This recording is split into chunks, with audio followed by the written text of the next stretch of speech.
semua, selamat siang. Ini saya lagi ada di toko offline-nya Bambi Collection. Jadi kalau ada yang mau datang ke sini, silakan. Kita ada di Ruko Valencia Regency Blok AC06.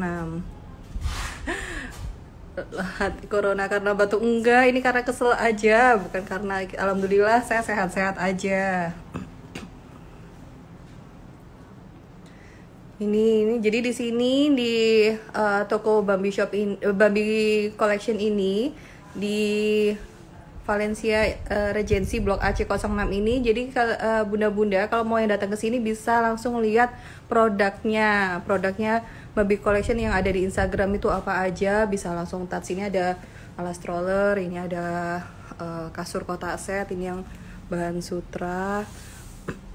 Ini ada diaper bag, ada clothes-nya, macem-macem nih. Gitu. Oke. Nah, gitu. Jadi siang ini biasanya kita kalau live itu selalu sore. Nah, sekarang kita akan live-nya bareng Dokter Amerta.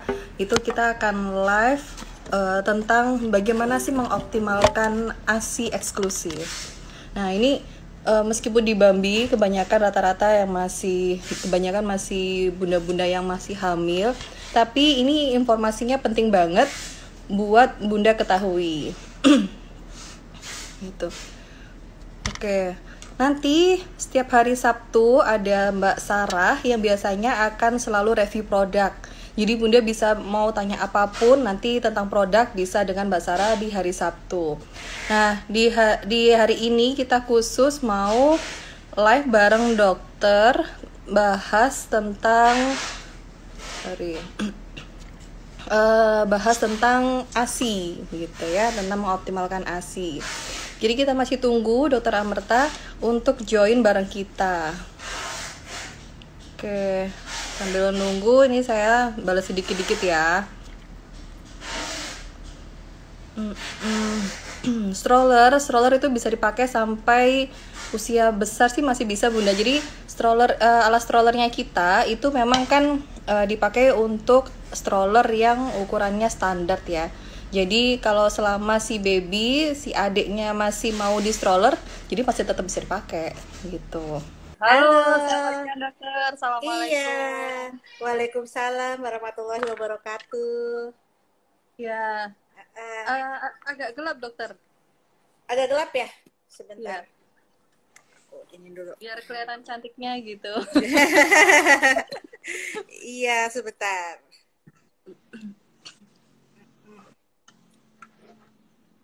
Ya. Oke, udah. Agak kelihatan ya. Ya, udah. Oke. Selamat siang dokter. Iya. Ini kita perdana live bareng dokter. Saya terima kasih banyak sebelumnya sama dokter udah mau diajak join live bareng kita. Iya, saya juga senang banget loh, Mbak. Ya, gini. Jadi ini siang ini kita mau bahas tentang mengoptimalkan ASI eksklusif. Karena memang kebanyakan kan yang follower Bambi ini kebanyakan memang masih hamil trimester 2, trimester 3.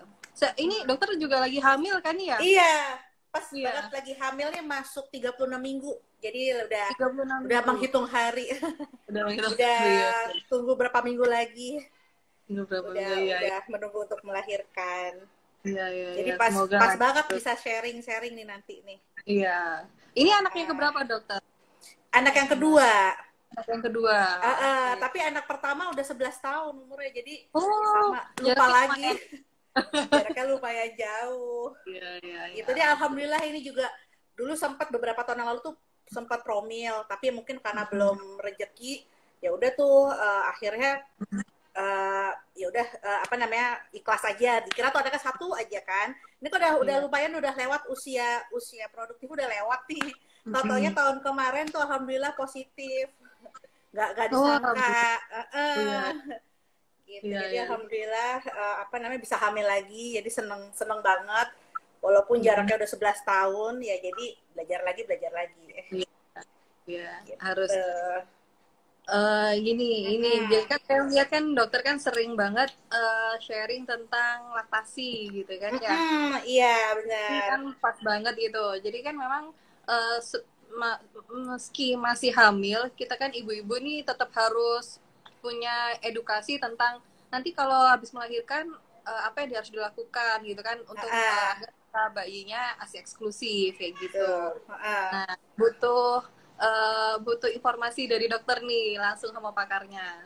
Iya, jadi sebenarnya ini sejak dari kehamilan, biasanya kita kalau di rumah sakit tuh sudah menyarankan dari 28 minggu, para ibu hamil tuh sudah mulai mencari informasi atau pengetahuan tentang ASI, supaya nanti ketika proses melahirkan, ibunya juga udah cukup pengetahuan tentang ASI, jadi nggak bingung. Karena kan nanti ketika kita melahirkan kan ada perubahan hormonal nih, yang tadinya hamil, kemudian melahirkan, udah gitu ada perubahan aktivitas yang tadinya kita tidur teratur ketika hamil, begitu melahirkan kan mungkin anaknya rewel, anaknya nangis, jadi tidur aktivitasnya juga semakin banyak ya. Biasanya kalau di awal itu ada namanya sindroma baby blues. Jadi karena perubahan hormonal, biasanya ibu-ibu kalau belum siap ilmu tentang menyusui, akhirnya dia merasa down atau merasa seperti aduh kok aku nggak sanggup ya menyusui gitu. Jadi makanya informasi ini tuh bagus banget diketahui sejak dari kehamilan supaya mencegah terjadinya baby blues tadi, mencegah terjadinya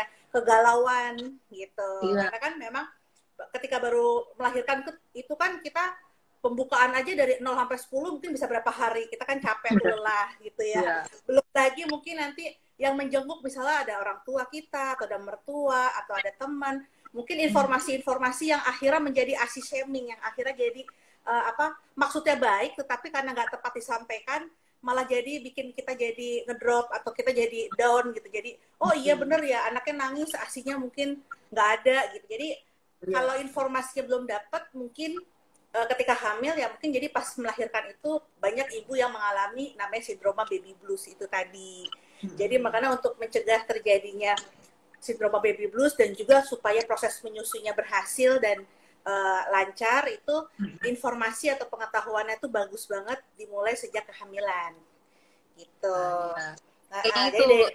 Jadi rajin banget untuk live sama bareng contohnya sama dokter sekarang. Ini tujuannya untuk bisa langsung kasih edukasi apa aja yang dibutuhkan untuk bumil-bumil di Bambi. Iya betul banget. Jadi nanti kan bumil-bumil di Bambi ini udah pada siap. Jadi ketika melahirkan tuh adalah suatu proses yang menyenangkan gitu.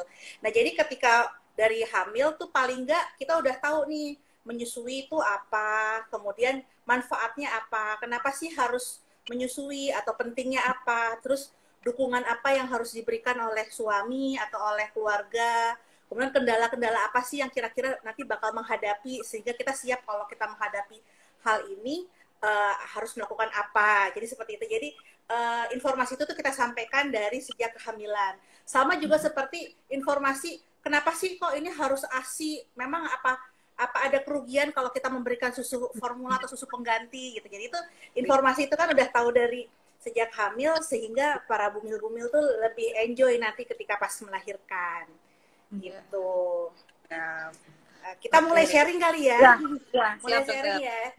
Jadi ternyata menyusui itu, memang menyusui itu kan kalau dari segi nutrisi, dari segi medis itu sebenarnya bagus banget untuk pertumbuhan bayi karena memang kebutuhan bayi itu sudah disesuaikan oleh ASI ibunya. Jadi memang apa yang dibutuhkan oleh bayi itu udah sesuai. Dan paling utama ternyata menyusui itu bukan hanya ilmu medis saja, ternyata memang kita di setiap agama kita pun juga ternyata diperintahkan untuk menyusui. Jadi kalau para bumil-bumil nih kita harus punya tekad yang kuat dulu. Nah ternyata kalau misalnya kayak di agama Islam di kita itu ternyata di Al-Quran juga dijelaskan nih pentingnya menyusui. Bahkan di surat Al-Baqarah itu disebut juga bahwa si ayah harus memberikan nafkah yang makruf pada saat ibunya menyusui gitu. Jadi benar-benar kalau di ayat di Al-Quran itu juga jelas bahwa menyusui itu adalah suatu kewajiban gitu. Bahkan disampaikan di situ kewajiban sebagai seorang wanita sampai 2 tahun, dan kalau seandainya ibunya meninggal atau ibunya sakit keras atau tidak bisa menyusui, itu harus diberikan kepada ibu sepersusuan kalau di ayat Al-Quran. Jadi intinya itu adalah proses menyusunya yang dipentingin, bukan ASI donor atau bukan susu formula gitu, bukan. Jadi kenapa sih kok ada proses menyusuinya harus penting gitu. Nah ternyata di agama lain pun juga sama, di agama Kristen, di agama Katolik, bahkan di agama Buddha. Kemarin saya sharing juga sama beberapa pasien saya yang beragama Buddha juga, ternyata di kitab suci mereka juga ternyata intinya sama, diwajibkan untuk menyusui sampai 2 tahun gitu. Jadi dengan alasan itu kita harus punya tekad yang kuat, harus punya mantap dulu nih, oh iya ya saya mau menyusui. Nah, ketika kita kuat nih, oh mau nyusuin, nah baru menerima ilmunya, baru informasinya lebih enak gitu. Jadi memang alasan utama itu kita kembalikan ke keyakinan kita bahwa setiap agama itu ternyata mewajibkan setiap wanita itu untuk menyusui. Nah kalau kita sudah mantap dengan alasan kita kuat, oh kita mau ibadah nih, ternyata menyusui itu adalah suatu ibadah. Jadi menyusui itu kalau kita udah yakin bahwa itu adalah perintah Allah atau perintah Tuhan, itu adalah ibadah. Jadi nggak perlu lagi tuh menyusui dengan keras kepala. Kan kadang-kadang suka dibilang kan menyusui sampai keras kepala gitu. Akhirnya ibu saking keras kepala jadinya stres gitu kan. Tapi kalau kita bilang menyusui itu adalah ibadah, berarti kan mau nggak mau kita harus jalanin gitu. Jadi mau nggak mau kita harus jalanin, nah, ada caranya gitu. Jadi memang yang pertama tuh alasan dulu dari segi keyakinan. Alasan yang kuat ya Bunda. Alasan yang paling kuat itu karena memang sama kayak anak kecil, ketika anak kecil diajarin sholat gitu kan, emang susah dulu kan, kita kan nggak harus dia hafal sholatnya, tapi bagaimana cara menanamkan dia bahwa harus sholat karena wajib gitu kan. Jadi itunya yang dulu ditanemin kan. Nah menjalankannya kan bertahap tuh ya kan. Menyusui juga gitu. Jadi yang penting kalau kita sudah ditanamkan dalam keyakinan bahwa oh iya ternyata wajib nih menyusui nih, berarti ya mau nggak mau kita harus cari caranya bagaimana supaya berhasil gitu. Jadi itu paling penting tuh. Yang pertama tuh Mbak Tika. Nah kemudian yang kedua, ternyata menyusui itu kalau dari sisi medis itu manfaatnya tuh luar biasa. Kalau buat bayi, tadi buat bayi itu memang nutrisinya udah sesuai kebutuhan bayi sama produksi ASI itu udah sesuai.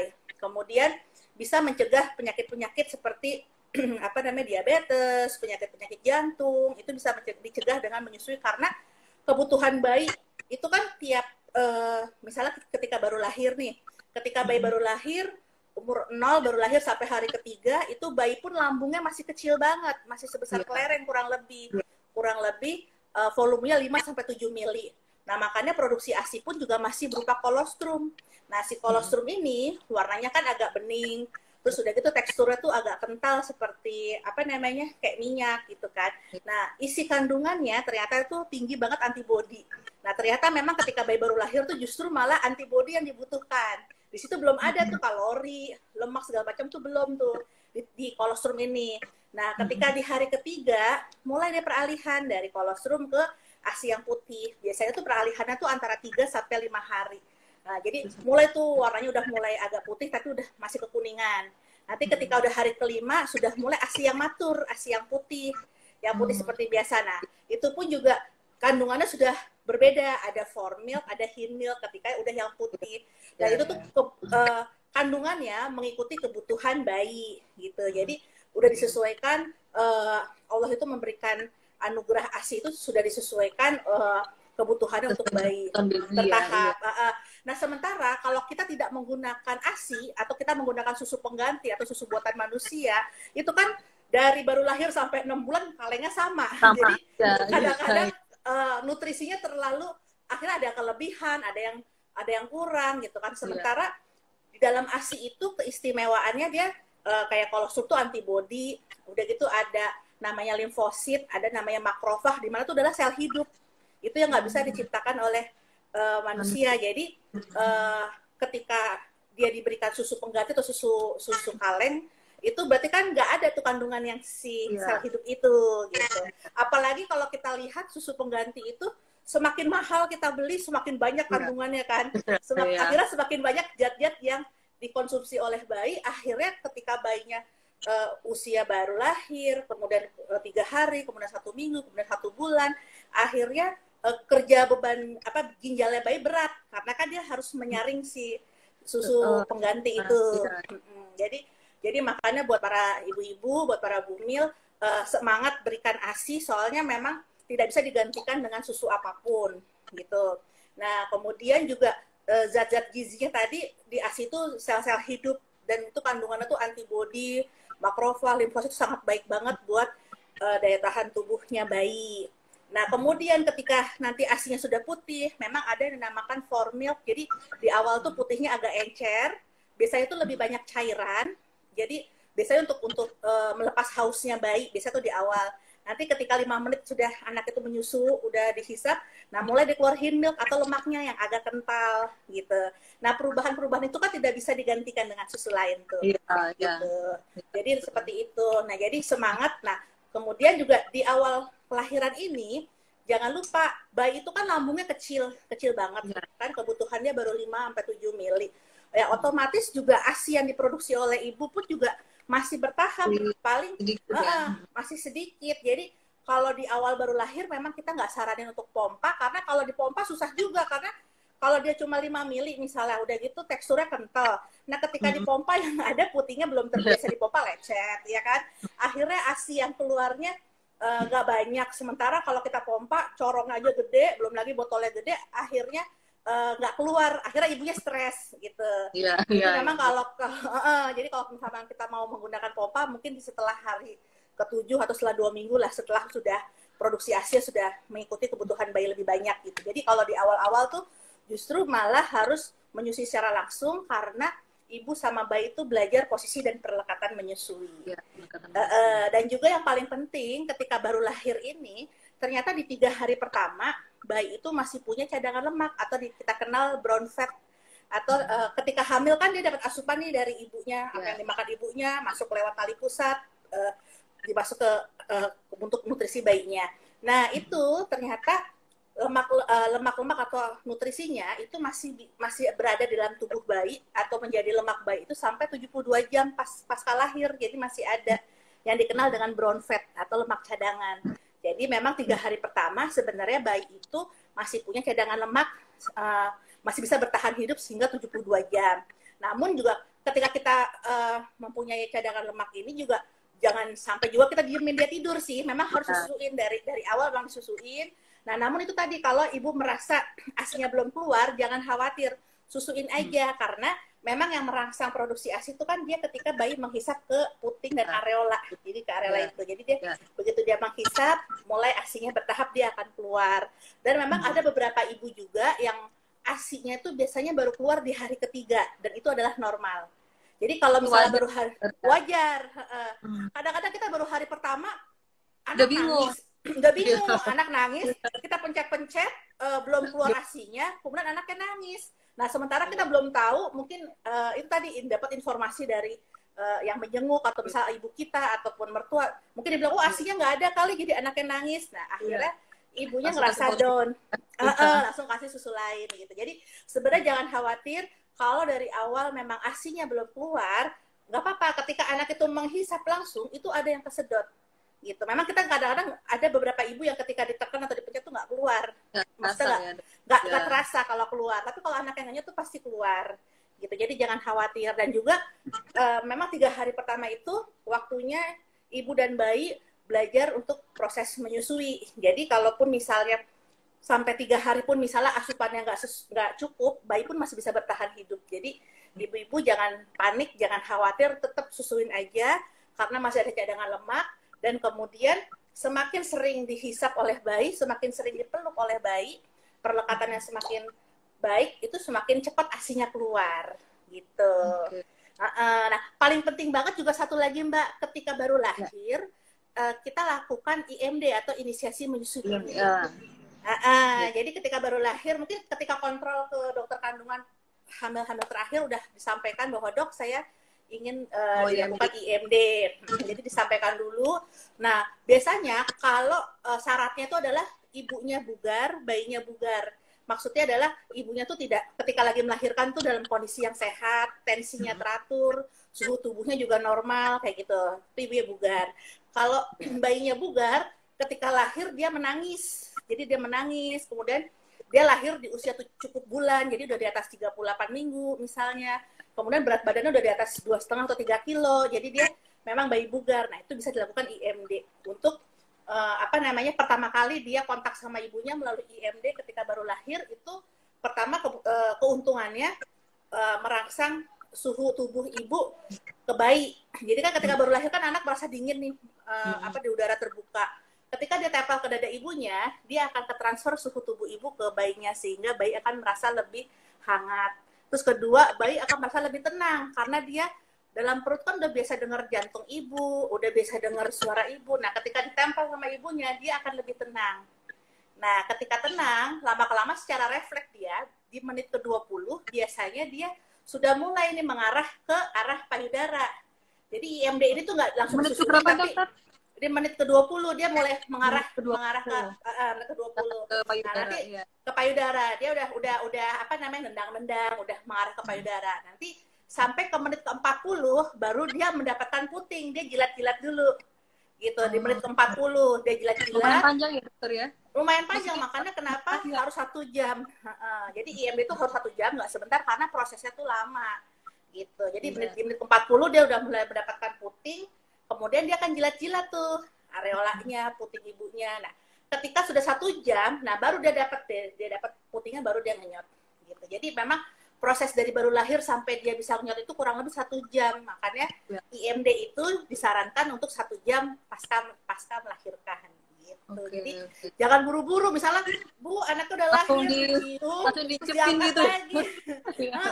Jadi kalau diangkat lagi berarti belum sempat dia IMD tadi, belum sempat dia merangsang ke puting atau ke payudara gitu. Jadi memang tuh proses IMD itu penting banget, dan biasanya bayi-bayi yang dilakukan IMD sampai sukses seperti itu biasanya pengeluaran ASI itu lebih cepat. Biasanya ibu yang melakukan IMD itu biasa lebih cepat ASInya keluar, dan anaknya tuh lebih menyusu lebih lama. Maksudnya tuh lebih sampai 2 tahun tuh dia masih menyusu gitu. Jadi biasanya pengalaman pasien yang melakukan IMD itu seperti itu. Tapi juga jangan khawatir misalnya ketika lahir ternyata ada kendala tadi, bayinya tidak bugar atau bayinya tidak menangis, juga nggak apa-apa. Diatasi dulu gawat daruratnya. Nah, nanti ketika sudah stabil besoknya mungkin baru kita skin lagi, belajar nyusu lagi gitu. Karena memang IMD itu kita nentuinnya pada saat baru lahir, karena kita nggak tahu kan kondisi ketika baru lahir tuh ibunya gimana, tensinya gimana, kemudian bayinya seperti apa tuh kan ketika baru lahir gitu. Jadi ditentukan dengan bugar tadi gitu. Lanjut dok. Setelah itu ada lagi nggak? Berarti pertama alasannya paling kuat gitu ya. Paling kuat. Terus tadi pengetahuan tentang kebutuhan bayi itu kebutuhan bayi gitu. Terus setelah itu dokter, nah manfaat tadi kan manfaat untuk bayi tuh. Nah, manfaat untuk ibu penting banget. Jadi ketika bayinya mulai menyusu ke ibunya, ketika dia menyusu ke areola, dia ternyata akan merangsang kontraksi rahim ibu. Jadi ketika baru lahir kan, bayi ketika baru lahir tuh rahimnya masih kebuka lebar kan, dia belum mengecil kan. Ketika anak menyusu langsung, dia akan merangsang kontraksi rahim sehingga rahimnya lebih cepat mengecil, sehingga lebih cepat mencegah terjadinya perdarahan pasca melahirkan. Sangat penting banget. Jadi makanya apalagi kalau bisa dilakukan IMD kemudian dilanjutkan dengan menyusui di ruang rawat inap, itu sangat penting karena untuk mencegah terjadinya perdarahan pasca melahirkan yang lebih banyak gitu. Karena dia akan merangsang kontraksi rahim. Terus kemudian buat ibunya ketika menyusui langsung, itu sekali menyusu sampai bayinya kenyang, itu bisa membakar 300 kalori. Jadi biasanya ibu yang menyusu itu cantik, cepet cantik, cepet langsing gitu. Cepet langsing lagi. Jadi jangan takut kalau misalnya pas menyusui nanti merasa tambah gemuk atau segala macam, itu sebenarnya enggak. Sebenarnya kalau dia menyusui dengan anaknya dengan benar, cara menyusuinya juga, dan anaknya sampai kenyang, itu malah justru kalori kita banyak yang kebakar gitu.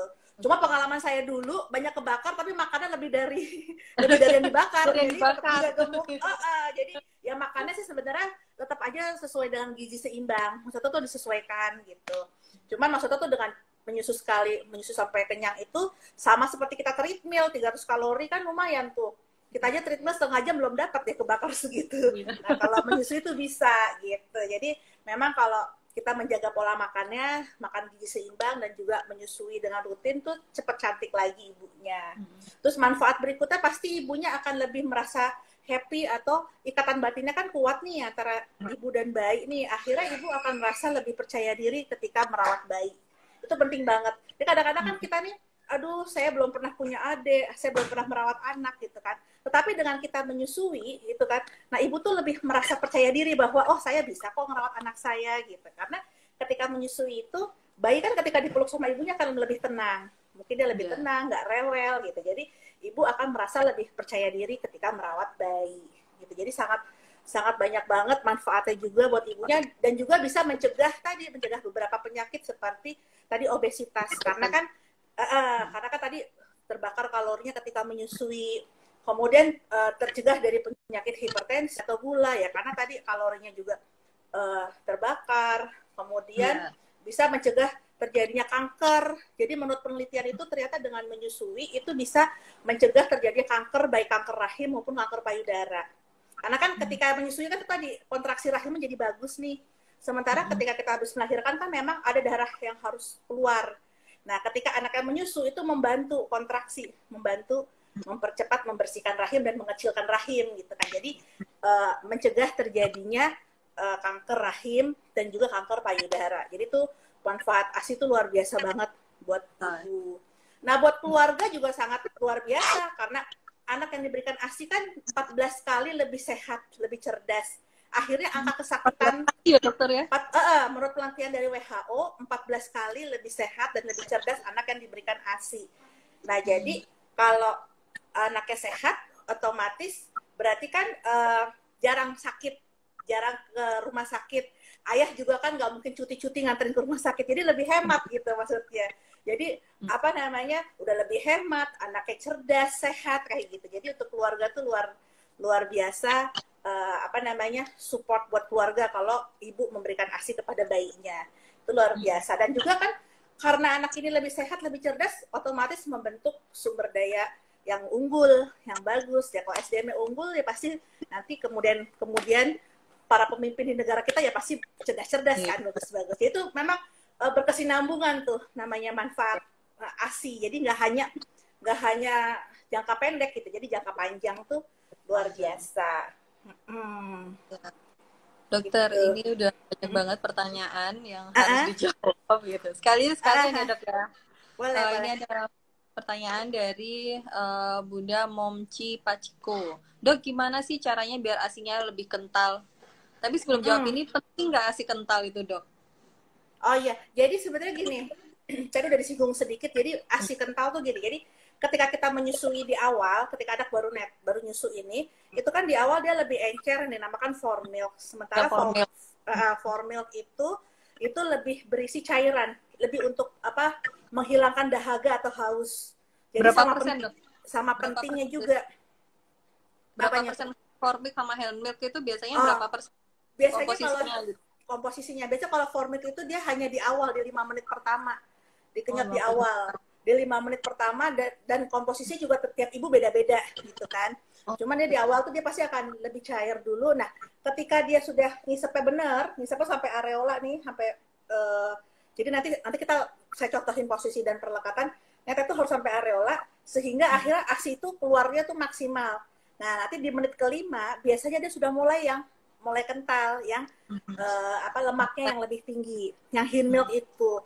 Nah, hind milk itu biasanya lebih mengenyangkan sehingga bayi itu cepat naik berat badannya, kemudian cepat kenyang bayinya itu dari hind milk gitu. Jadi sebenarnya formilk dan hind milk itu sama-sama pentingnya. Nah, namun yang perlu kita perhatikan adalah makannya ibu. Karena kan ibu tadi kan sekali menyusui 300 kalori kebakar ya kan. Nah, ternyata kebutuhan makan seorang ibu menyusui itu lebih tinggi, 300 sampai 500 kalori lebih tinggi dari hamil.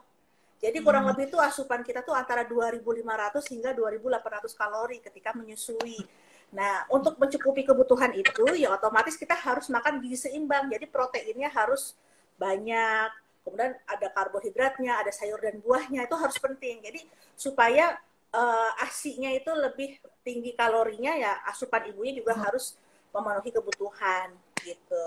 Nah, biasanya kalau ibu menyusui ini kan kadang-kadang kita makan tuh lebih banyak sayur nih. Kita makan sayur sepanci atau kita makan kacang hijau sepanci, tapi setelah itu kenyang, makan dagingnya kurang misalnya. Nah, itu jangan sampai seperti itu. Jadi tetap protein tuh harus protein tuh harus cukup, tidak hanya sayur aja gitu. Jadi sayur, nasi, karbohidrat itu secukupnya, tapi jangan lupa protein juga harus karena untuk kalori si ibu menyusui ini. Gitu. Nah, yang jadi makanan yang bikin ASI kental itu apa aja, Dok? Sebenarnya bikin kental itu berarti kan asupan ibunya juga yang harus tinggi kalori. Nah, biasanya yang tinggi kalori dan bikin ASI lebih kental atau lebih berlemak itu biasanya ya protein dan lemak. Nah, biasanya protein protein itu kan ada hewani, ada nabati. Jadi kalau protein hewani ibu bisa makan daging merah, daging sapi, ayam, ikan, telur gitu kan. Protein nabati ibu makan kacang-kacangan, segala jenis kacang, buncis dan lain-lain tuh. Jadi proteinnya harus ditambahin gitu. Itu biasanya untuk ngentelin ASI-nya. Ada pertanyaan nih, Dok, lanjutannya ini dari Bunda Mira Butik. Gimana cara nambah ASI? Mungkin nambah kapasitas biasanya makanya 50 cc jadi 100 cc gitu. Gimana caranya? Sebenarnya gini, produksi ASI kita tuh akan bertambah sesuai dengan kebutuhan bayi selama bayi menyusu ke payudara itu posisi dan perlekatannya benar. Nah, kadang-kadang ibu-ibu nih saking semangatnya pumping ya, jadi dia lupa, dia seringnya pumping, ketika dikasih bayinya nangis, dikasihnya tidak nyatain langsung, tidak nyusuin langsung, mungkin diberikan ASI perahnya. Nah, lama-kelamaan yang ngerangsang ASI banyak itu kan mulut bayi. Gitu. Yeah. Jadi sebenarnya pumping itu sangat penting kalau ibunya meninggalkan bayinya atau bekerja, itu penting.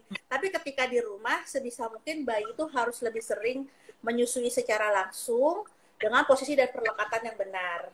Atau misalnya ibu nyetok ASI lewat pumping, susuin dulu, setelah susuin baru kita perah untuk stok misalnya kayak gitu. Jadi utamakan posisi dan perlekatan menyusui lebih sering supaya yang merangsang produksi ASI itu adalah mulut bayi. Oke. Jadi caranya nambah ASI banyaknya ASI adalah semakin sering baby nyusuin secara langsung. Itu cara paling efektif. Ya.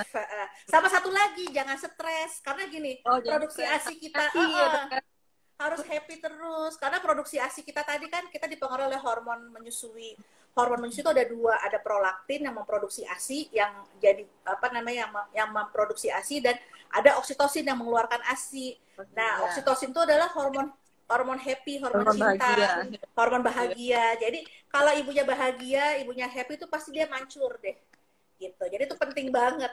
Jadi kalaupun kita nyusuin langsung secara langsung tapi kitanya dalam kondisi nggak happy, biasanya akan ketekan oksitosinnya, akhirnya lama-kelamaan produksi ASI-nya berkurang gitu. Jadi harus happy, makan enak, tadi kan makan enak, proteinnya banyak, terus happy sama nyusuin langsung ke bayi. Gitu. Jadi kalau selama hamil itu harus ceria, suami ikutin apa kata kita, nanti setelah melahirkan pun harus tetap terus lanjut ya dokter. Bener. Malah tugas suami itu ketika kita udah menyusui itu ada mijetin ibunya, jadi pijetin punggung. Jadi tiap hari kalaupun misalnya kan suami saya kerja dok, nggak apa-apa 5-10 menit aja tiap malam misalnya sebelum tidur pijetin punggung, itu ngerangsang oksitosin. Jadi si ASI itu akan lebih banyak gitu. Jadi justru malah support suami itu sangat penting banget supaya ASI makin banyak gitu. Ini ada pertanyaan dari Bunda Desi. Dok, kalau menyusui bisa buat haid nggak lancar ya? Oh iya, ini ada asumsi itu kan dokter ya. Jadi kalau nyusuin haidnya nggak lancar gitu. Bener? Iya, jadi memang beberapa kondisi ada ketika kita menyusui, apalagi ASI eksklusif, ASI yang hanya menyusu langsung gitu ya. Itu biasanya mensnya tuh nanti setelah 6 bulan. Jadi selama ASI eksklusif, selama anak itu nyusu langsung kepada ibunya, belum diberikan makan kan, itu biasanya memang dia menekan si hormon kewanitaan kita. Jadi haidnya tuh biasanya di usia 6 bulan ke atas gitu. Bahkan malah semuanya gitu dok. Maksudnya apakah semuanya kalau menyusuin pasti 6 bulan setelahnya baru baru Baru mens, baru baru mens mens. lagi. Nah, Sebenarnya sih atau bisa. idealnya kalau misalnya memang proses menyusui secara langsung nih, netain langsung, memang teori awalnya memang itu biasanya menstruasi itu di 6 bulan. Tetapi kan zaman sekarang kan enggak, ibu-ibu udah pada bekerja 3 bulan pertama, jadi selain menyusui dia pompa, jadi enggak yang kontak terus. Nah itu bisa terjadi mens lebih dulu sebelum 6 bulan, itu masih normal juga gitu.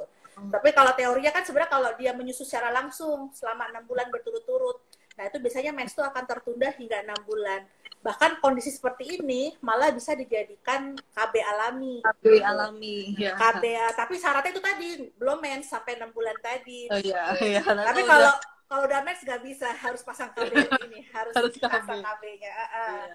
Gitu. Iya, soalnya tadi saya kepikiran, soalnya saya dulu juga masih waktu pas melahirkan itu cuma 3 bulan itu udah mens lagi. Oh iya, terus tadi dokter bilang, oh iya karena saya bekerja, jadi saya kan nggak full ya, 100% nggak full baby 100% justru yang saya, kontak. ya. Jadi biasanya kan karena saya juga dulu gitu, ketika umur 1 bulan malah udah jaga malam, udah kerja lagi di rumah sakit ya. Akhirnya nggak nyampe 6 bulan juga udah haid lagi. Cuma memang kalau bisa ketika kita sudah haid harus segera pasang KB, karena kan kasihan supaya anaknya mendapatkan hak ASI dulu daripada hamil lagi. Jadi kan itu nanti akan terganggu gitu. Ini lanjut ya dok ya, ada pertanyaan dari Bunda Desi Zufiasari. Wajar nggak sih dok usia 3 bulan menyusunya tiap jam, terutama DBF? Nah iya, jadi sebenarnya bayi dari sejak lahir sampai 6 bulan pertama itu ada namanya fase growth spurt. Growth spurt itu adalah fase ketika dia lagi tumbuh, ketika dia lagi memanjang atau membesar. Nah, ketika dia lagi di fase itu bayi itu rasanya seperti lapar terus. Tapi bukan berarti asinya kurang, memang kondisi yang membuat dia tuh seperti maunya tuh nyusu terus gitu. Nah, tapi biasanya berlangsung antara 3 hari sampai seminggu. Nanti setelah itu dia biasa lagi.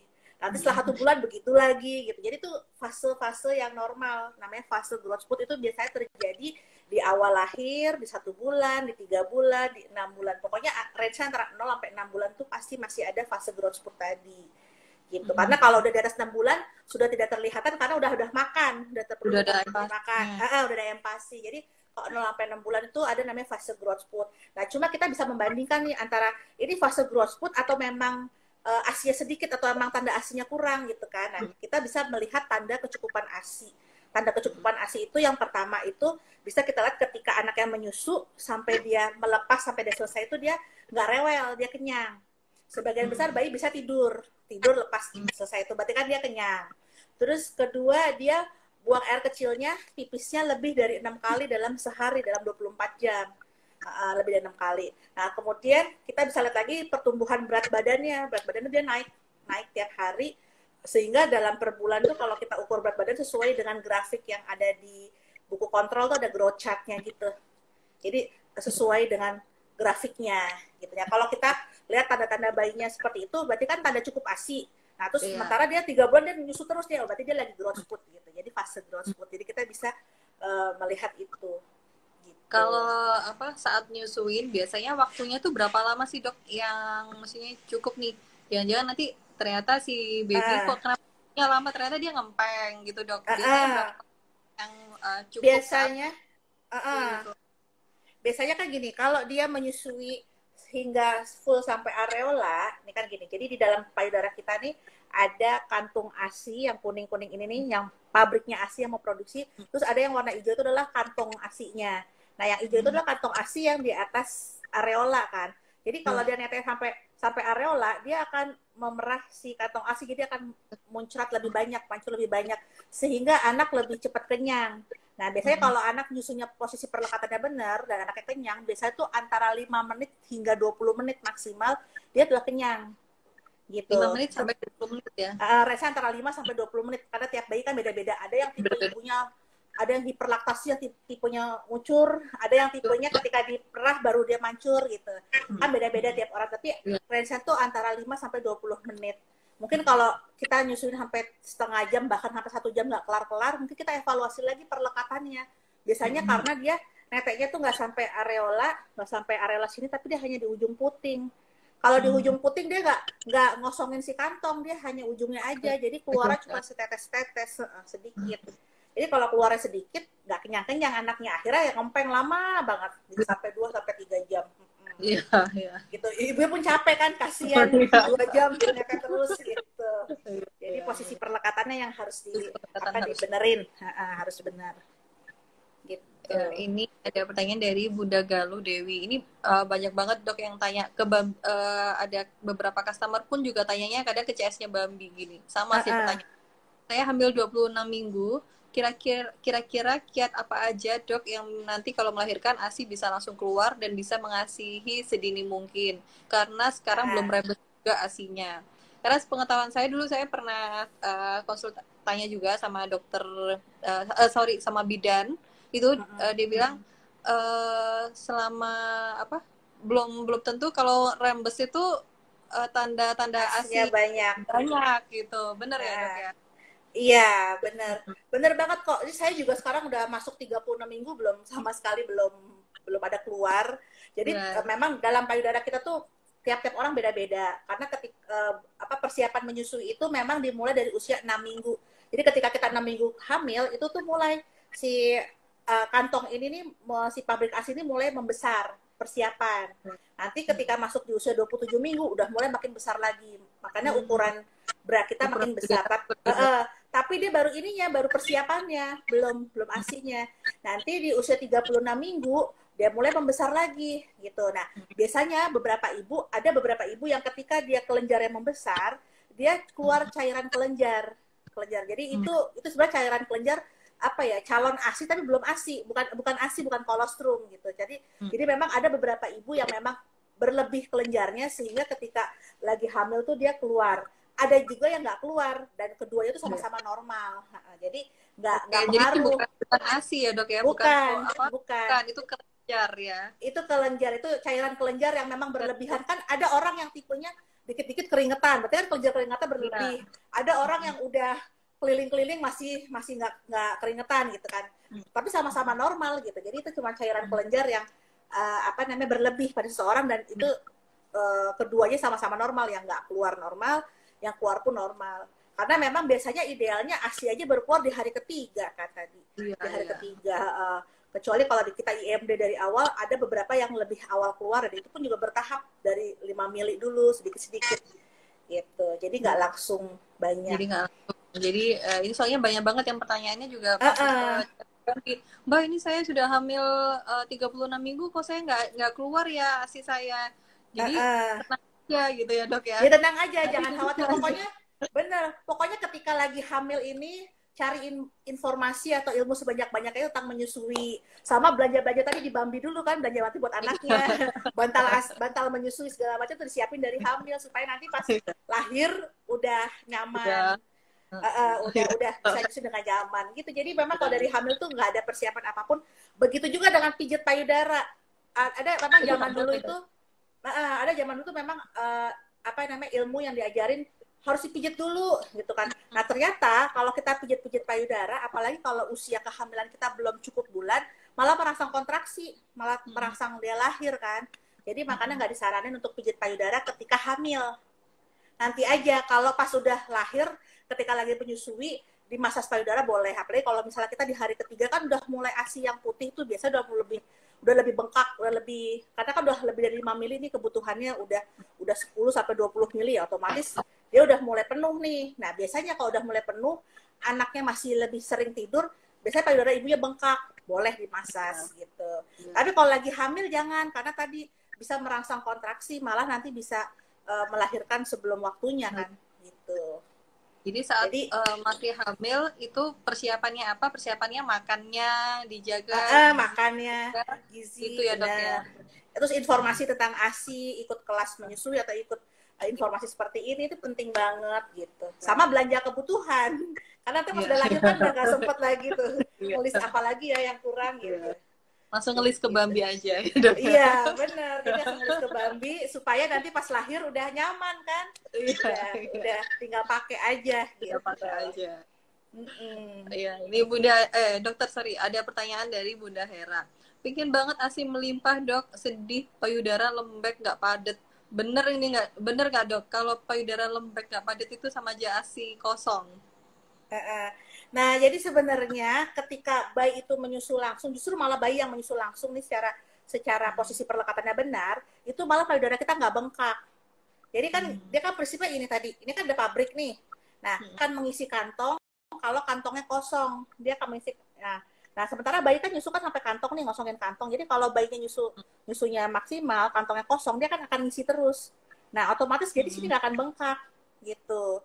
Justru malah kalau yang payudaranya bengkak terus, ini bengkak, berarti kan dia ketika dia mau ngisi kantong, kantongnya masih penuh nih. Makin bengkak, makin bengkak, makin bengkak kan. Nah, ketika bengkak, si pabriknya malas produksi kan. Gitu. Kan ini prinsipnya sama kayak Bambi nih, kalau belum laku depannya kan dia nggak mau produksi dulu. Ketika depannya udah dijual, udah kosong, dia kan akan produksi lagi gitu. Jadi prinsipnya kayak gitu. Jadi kayak si kantong ASI ini, si pabrik ASI ini tuh dia akan produksi terus ketika depannya kosong, ketika anaknya kenyot terus. Jadi sebenarnya menyusui itu justru malah payudara lunak itu justru malah bagus. Karena anak itu kan anak kan nyusu akhirnya dia produksi ASI-nya akan banyak gitu. Nah, supaya produksi ASI yang melimpah ya dari awal sampai itu menyusui langsung tadi. Menyusui dengan posisi perlekatan yang benar dan langsung gitu. Jadi kadang-kadang gini, kita malah berbeda pendapat, misalnya saya nggak nyusuin langsung, saya hanya pompa. Nah, kalau pompa aja justru malah nggak merangsang buat produksi ASI. Jadi justru dia harus nyusuin dulu. Nah, ketika nyusuin plus pompa makin banyak gitu. Jadi memang harus ada triggernya tuh nyusuin langsungnya. Gitu. Supaya ASINya makin bertambah. Jadi ketika nanti dia ibu pompa buat ketika bekerja, stoknya akan banyak gitu. Jadi lebih ke situ. Jadi menyusuin langsungnya itu. Dari Bunda Momci. Dok, anak saya 2 bulan tapi ASI saya masih bening. Gimana caranya, Dok, agar mengental? Oh, tadi ya, Dok ya. Makannya gimana? Coba Ibu evaluasi makannya dalam sehari, makannya cukup nggak? Soalnya gini, kadang-kadang kita ketika menyusui kan kita udah capek, anaknya ibunya belum tidur, anaknya udah bangun lagi gitu. Kadang-kadang jadi lupa makan. Nah, kalau asupannya ibunya kurang, akhirnya apa yang kita makan tuh larinya ke tenaga ibu, bukan ke ASI. Gitu. Jadi gimana produksi ASI-nya akan kualitasnya akan bagus kalau asupan makannya hanya untuk mencukupi tubuh ibunya aja gitu kan. Jadi memang asupannya memang harus maksimal, harus gizinya harus lebih baik karena tadi ibu menyusui itu kan capek karena kan waktunya nggak tentu, waktu anaknya tidur ternyata itu kan nggak bisa diprediksi waktunya. Kemudian belum lagi ibunya ya capek mungkin ngurus rumah dan sebagainya gitu kan. Jadi memang asupan atau nutrisinya harus dijaga gitu. Dokter, ada pertanyaan. Dokter, apakah perlu booster ASI untuk ASI? Jadi sebenarnya booster ASI itu boleh-boleh aja untuk beberapa ibu yang memang membutuhkan, tetapi memang booster ASI itu kembali lagi kepada ibu itu cocok-cocokan. Kalau menurut saya sih boleh aja selama dicoba dan selama ibu merasakan manfaatnya boleh diteruskan. Tapi kalau misalnya nggak ada manfaatnya, coba cari lagi yang merek lain. Karena kan banyak banget nih booster-booster yang ada. Tapi yang paling penting itu adalah makan. Makan itu kita nggak bisa tawarkan. Kita harus ada tadi ada proteinnya, harus ada sayur, buah, dan karbonya harus ada. Tapi protein itu penting gitu. Soalnya biasanya kebanyakan para ibu ini, ya termasuk saya dulu, pengalaman saya dulu, saya sama ibu saya dibikinin katuk aja udah sepanci kan. Terus udah gitu belum lagi kacang hijau gitu kan. Jadi akhirnya ngabisin makan terus semangkok itu udah kenyang. Jadi mau makan nasi, mau makan ayam tuh udah kenyang dulu gitu kan. Kadang kita mikirnya, wah harus habis nih gitu. Jadi makanya kita balik nih, kalau makan sayur atau makan ya tadi kacang hijau atau itu secukupnya. Tapi makan nasi, makan proteinnya tuh harus. Jadi jangan dibalik. 4 sehat 5 sempurna lah ya pokoknya. Iya, pokoknya gitu. Jadi harus gizi seimbangnya harus dipenuhi gitu. Oke. Lanjut dokter, ini dari pertanyaan Bunda Ratna. Dok, kalau habis lahiran ASI nggak keluar sampai bayi kulitnya kuning. Nah, ini biasanya bayi kulit kuning itu dari umur berapa bulan sih, Dok? Kan akhirnya kadang takut, akhirnya dikasih sufor kan? Jadi ada namanya semua bayi baru lahir tuh akan ada bilirubin namanya. Bilirubin itu racun yang ada di dalam tubuh dia.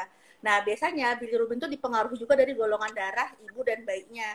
Jadi misalnya nih, ketika dalam ibunya golongan darah, misalnya kayak saya nih, golongan darahnya B misalnya. Ternyata pas lahir, anak saya O gitu kan. Nah, otomatis kan ketika di dalam tubuh saya waktu hamil kan dia mendapatkan asupan dari darah ibunya dong gitu kan. Ya. Nah, ketika lahir dia darahnya darah sendiri. Oh, nah berarti kan masih ada sisa darah ibunya yang ada dalam badan dia. Nah, itulah yang dinamakan bilirubin. Nah, makanya semua bayi baru lahir tuh biasanya ada bilirubin. Nah, cuma kadarnya itu ada biasanya normal tuh antara 10 sampai 12. Nah, kalau dia tinggi banget kadarnya, bayi itu lebih terlihat kuning. Nah, kalau dia sudah di bawah angka normal, dia akan akan hilang kuningannya. Itu biasanya dari usia 3 hari sampai 1 bulan dia akan hilang gitu. Jadi makanya ketika bayi baru lahir itu cenderung ada kuning, kita jangan khawatir dulu, tetap aja kita peluk skin to skin dan susuin langsung, karena ketika bayinya menyusu langsung, asupannya masuk dalam tubuh dia, itu si ASI akan mengikat bilirubin keluar di pupnya. Jadi nanti pupnya itu kan awal-awal warnanya hitam nih, lama-kelamaan dia akan kuning, ya kan? Nah, itu bilirubinnya juga akan ikut keluar. Makanya obatnya dari kuning itu adalah ASI, kasih ASI terus gitu. Jadi justru malah susui terus supaya dia si bilirubinnya cepat keluar gitu. Ya, itu makanya kalaupun ilmu saat saat hamil tentang menyusui itu dok ya. Jadi saat sudah melahirkan tuh udah nggak bingung, oh ya asiku belum keluar, nggak apa-apa, tapi penting pastinya dijaga dok ya. Benar. Saya juga kemarin gitu. Benar, harus positif. Kemudian pokoknya pentingnya nyusuin terus. Saya kemarin dapat ada bidan dari suatu daerah nelpon gitu kan, dia nanya. Jadi pasiennya ini kuning terus, alasannya katanya karena ASI gitu kan. Saya bilang nggak mungkin ASI bikin bayinya tuh bilirubin naik. Yang ada gini, bayi baru lahir kan karena ada cadangan lemak selama 3 hari, dia cenderung tidur. Nah, makanya ketika dia cenderung tidur harus dibangunin, harus disusuin. Nah, kalau kita ikutin bayinya tidur, dia kan nggak netek-netek. Akhirnya kan dia nggak nyusu nih sampai sehari, 2 hari, akhirnya hari ketiga dia kuning gitu. Jadi bukan karena ASI-nya kurang, tapi karena si ibunya ketika anaknya tidur didiemin gitu. Jadi makanya ketika baru lahir, anaknya harus sering ditempel ke ibunya atau disusuin ibunya minimal 2 jam sekali di awal. 2 jam sekali. 2 jam sekali dia harus menyusu supaya tadi bilirubin kuningnya turun, berat badannya naik, segala macam gitu. Jadi kemarin ada laporan kayak gitu, jadi saya bilang bukan karena ASI-nya, itu karena anaknya tidur. Iya sih dok, tidurnya lama banget, bukan tidur lama banget. Tapi kan kurangnya informasi bahwa harusnya ditatein, harusnya kan IMD disusuin gitu. Jadi bayi itu memang cenderung tidur ketika baru lahir karena dia masih punya cadangan lemak tadi. Jadi sebenarnya dia kan nggak lapar nih. Nah cuma kita sebagai ibu kita harus bangunin terus dan harus disusuin terus. Sama satu hal lagi, ternyata semua bayi baru lahir dia akan mengalami penurunan berat badan. Jadi kalau misalnya gini, pas lahir nih, wah ibu selamat ya, beratnya 3,5 misalnya. Nah ketika hari pertama, pas besok ya, bilang lagi ibu, anaknya 3,3 gitu. Kita jangan sedih, nggak apa-apa. Semua bayi itu pasti akan turun, cuma nggak boleh lebih dari 10%. Jadi ada syaratnya, kalau lebih dari 10% turun ya, berarti sama ibunya nggak disusuin. Tapi selama dia nyusuin, walaupun kondisinya masih turun, itu nggak apa-apa, masih normal. Biasanya di 1 minggu dia akan balik lagi ke berat lahir. Itu penting banget. Ya kadang-kadang kan kita suka bingung nih, hari ketiga pas mau pulang, berat badannya belum balik ke berat lahir, masih di bawah, ibunya stres ibunya. Akhirnya buru-buru dikasih susu lain gitu kan. Nah, makanya saya bukan susu lain, tetap susuin aja. Selama dia nyusu langsung, dia akan naik bertahap gitu. Biasanya di hari ke-7 dia udah balik lagi ke berat lahir, kemudian naik terus deh setelah itu. Jadi tetap kalau di awal, kalau bayinya berat badannya turun, anaknya agak kuning, jangan khawatir, tetap susuin terus sesering mungkin. Kalau anaknya tidur, bangunin. Nggak apa-apa bangunin itu. Kita nggak menyakiti bayi kok, justru malah menolong dia. Karena kalau dia tidur, nggak dapat asupan, kuningnya makin naik. Itu tadi. Oke. Dokter, ini pertanyaan terakhir ya dokter ya. Karena udah ternyata nggak kerasa 1 jam nih. Nggak kerasa ya, iya. Dokter gimana mengatasi bingung puting? Bingung puting. Ya, jadi biasanya bingung puting itu terjadi karena anak itu belum maksimal kenal dengan payudara, sudah diberikan puting buatan atau dot atau botol sama dot. Jadi makanya untuk menghindari bingung puting, yang pertama adalah stop dulu dotnya. Saya biasanya kalau nyebut dot atau botol dot itu adalah selingkuhan ibu. Selingkuhan ibu, jadi ibu ini ibu selingkuhan gitu. Jadi karena ketika menyusu langsung, dia kan harus menghisap sampai areola nih, masuk semua nih. Nah, ketika dia menyusu pakai botol dot, dia hanya puting dotnya aja masuk. Udah gitu kan puting dot kan bolong. Jadi dia deras lebih gampang, lebih dapat asupannya tuh lebih cepat, lebih gampang anak itu. Jadi nggak pakai usaha. Sementara kalau netel langsung, dia harus maksimal nyusu bertahap, dan dia mulutnya tuh harus bekerja semua. Jadi otot rahang, otot bibir, lidah semua tuh bekerja gitu. Nah, biasanya anak kalau sudah mengenal dot, udah mengenal yang mudah, udah mengenal selingkuhan, dia lupa sama yang awal, sama yang pertama gitu. Jadi kita diselingkuhin tuh sama dot ini. Jadi makanya ya kalau kita membalikin lagi supaya dia nggak bingung puting, ya tadi selingkuhannya suruh pergi. Jadi kita pertama harus benar-benar stop dotnya. Nah, kalau misalnya bingung puting itu ada dua, ada yang parsial, ada yang anak itu masih mau nete tapi rewel, ada yang benar-benar dia nolak nete, ada dua, ya ada parsial, ada total. Nah, kalau masih parsial, dengan cara kita stop dotnya, kemudian skin to skin dan dipeluk terus, lama-kelamaan dia akan mau. Tapi kalau dia sudah total, jadi digendong ibunya udah nolak nih, digendong ibunya ngamuk, tapi digendong pengasuh atau digendong ayah atau nenek yang memberikan dot, dia ketawa misalnya, karena kan ada dotnya nih gitu kan. Nah, kita harus melakukan baby moon. Baby moon tuh artinya ibu sama bayi full kembali lagi kayak kita dulu honeymoon gitu. Jadi ini kalau honeymoon kan sama suami, nah kalau ini baby moon sama bayi. Jadi ibu sama bayi baby moon selama 24 jam full hanya ibu dan bayi berpelukan, ngasih minum, anaknya mau mandi ibu yang mandiin, anaknya mau ganti popok segala macam ibunya dulu full nih. Yang bantu kita mbaknya atau suami kita tuh hanya bantu ngambilin aja, misalnya mau mandi ngambilin embernya, ngambilin handuknya, misalnya kayak gitu. Tapi itu anak baby pun sama ibunya. Nah, kalau misalnya dia masih belum mau ditempel, masih ngamuk-ngamuk, kita bisa menggantikan sementara si dot itu dengan media lain selain dot, seperti gelas atau cup feeder, atau pipet atau sendok boleh, pokoknya selain botol dot. Tapi jumlahnya jangan full. Misalnya gini, sekali dia minum dengan botol dot misalnya 100 mili gitu kan. Nah, kita kasih dengan media lain tuh 30 mili aja atau sepertiganya, supaya anaknya paling nggak lapar banget tapi belum kenyang, supaya setelah dikasih 30 mili dia udah nggak lapar banget, dia tempel ke payudara ibunya nggak rewel banget. Kadang-kadang bayi rewel atau nangis kejer tuh karena dia lapar banget dan biasa langsung dot kan, karena kan dotnya di stop nih gitu. Jadi kita bisa menggantikan dengan media lain dulu sementara sepertiganya dulu, setelah itu peluk lagi dan susuin. Terus aja full, biasa di hari kedua, hari ketiga gitu. Biasanya anak di hari ketiga sampai hari kelima tuh udah mulai mau netek gitu. Nah, biasanya di awal-awal kalau dia masih belum mau, tetap aja ditempel aja terus. Nah, mungkin kalaupun dia udah mau pun dia mungkin masih salah nih, dia masih ngenyot putingnya aja. Nggak apa-apa ya, penting dia mau ngenyot dulu. Nanti ketika dia sudah mulai full mau ke payudara, baru kita benerin lagi posisi perlekatannya sampai areola. Jadi seperti itu bertahap gitu untuk bingung puting. Oke, dokter, terima kasih banyak. Akhirnya udah kerasa udah 1 jam, pertanyaannya masih banyak banget yang belum dijawab. Next kita akan live lagi bareng dokter karena penjelasannya seneng banget, gampang banget diterimanya, makanya ini langsung banyak banget yang tanya nih. Gitu. Saya terima kasih banyak ya dokter. Ini karena udah hampir menipis ini waktunya. Nah, terima kasih banyak. Next time kita akan live lagi bareng dokter. Terima kasih dokter. Assalamualaikum. Waalaikumsalam warahmatullahi wabarakatuh. Oke, gitu dulu live kita siang ini. Terima kasih banyak. Ilmunya otomatis keren banget sama Dokter Amerta. Jadi next lagi nanti kita akan live bareng sama Dokter Amerta. Semoga ilmunya ini sangat bermanfaat buat bunda-bunda semua. Terima kasih dan stay safe, tetap jaga jarak, tetap jaga kesehatan, jaga kebersihan. Stay safe. Oke. Terima kasih. Selamat siang. Assalamualaikum.